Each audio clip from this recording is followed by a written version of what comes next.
continuaremos a comentar sobre as ditas mitologias. Veremos que muitas das histórias mitológicas parecem ser fomentadas com base em interesses pessoais ou religiosos. Estamos sendo persuadidos a acreditar somente naquilo que nos impõe. Na opinião deste humilde farejador do céu, após o estudo do que existe de disponível sobre o tema, algumas das mitologias especificadas abaixo parecem somente ter herdado as estranhas notícias das mais antigas.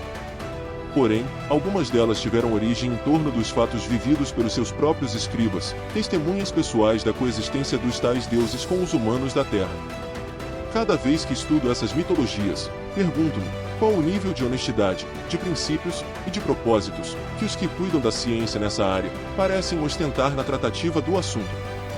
Salvo as honrosas exceções que felizmente sempre existem, a verdade sobre os fatos do passado parece uma eterna refém da visão viciada, associada a interesses pessoais, inconfessáveis de pseudocientistas, os quais, ainda que detentores de diplomas acadêmicos e formalmente tidos como cientistas, deformam a busca da verdade transformando a ciência em espécie de religião, onde as suas crenças pessoais impedem o progresso das ideias e dos fatos.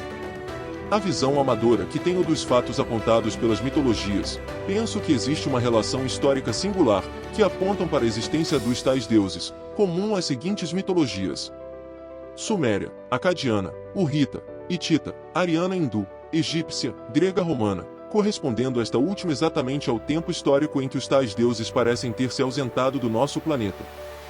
Ressalto ainda que este tempo corresponderia também ao nascimento de Jesus, fato que parece ter tido uma importância singular para este afastamento. Como já dito, não é objetivo do presente trabalho estudar essas mitologias ou mesmo apontar a presença da divindade decaída e das lutas entre a seita por esses tempos pós-modernos. O único objetivo é demonstrar que a versão da pretensa história universal, aqui apresentada, não é novidade, pelo menos parece que não o era, para os membros desta humanidade que vivenciaram os dias estranhos de um painel histórico, aparentemente perdido nas brumas dos tempos imemoriais. Observar o passado com os olhos do presente parece ser um processo que peca por essência. Contudo, para a condição parece não existir outro modo de proceder. Os modelos da ortodoxia e do classicismo, sempre presentes na visão acadêmica das coisas, têm obviamente o seu valor, mas não deveriam servir de obstáculo à percepção do óbvio, ainda que este óbvio pareça uma grande heresia. A singular inquietação presente na visão ortodoxa, que impera nos limites da história, da física e da evolução, é que a heresia referente à possível presença dos seres extraterrenos no passado terrestre e à existência da espiritualidade explicaria todo um contexto hoje inexplicável pelos pilares da história e da ciência clássicas. Contudo, como sair dessa zona de conforto histórica e científica, sem subverter o aparente zelo necessário à utilização do método científico como processo definidor das verdades que podem e devem ser aceitas como tal? A questão é, até que ponto, como já referido, o modo como certos cientistas se utilizam do método científico está sendo honesto com os fatos? De que mais precisaria o senso humano para poder descortinar com precisão a presença de painéis históricos perturbadores que apontam a interferência de seres de fora no contexto terrestre? Pelo que vemos, essa situação somente será rompida quando algo inquestionável sobre todos os aspectos possa ser percebido por esta humanidade. Pois muito bem, esse algo inquestionável é exatamente o grande dia do Senhor Javé, por ele aclamado ainda ao tempo de Enoque. Sei que existem outras interpretações quanto ao significado deste dia, mas sou obrigado aqui a expressar o desejo elucidativo dos mentores responsáveis por parte das informações aqui veiculadas. Pelo que depreendo, corresponde ao dia em que toda a verdade escondida para os olhos desta humanidade começará a ser revelada, queiram os terráqueos ou não, possam os terráqueos compreender, aceitar ou não. E eis que este dia chegou, ainda que o dia do Senhor Javé seja um pouco mais longo que o usual desta humanidade.